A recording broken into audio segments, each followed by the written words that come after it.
السلام عليكم ورحمة الله وبركاته.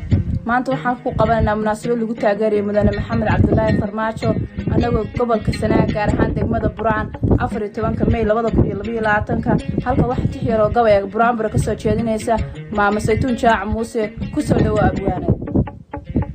Bismillahir Rahmanir Rahiim.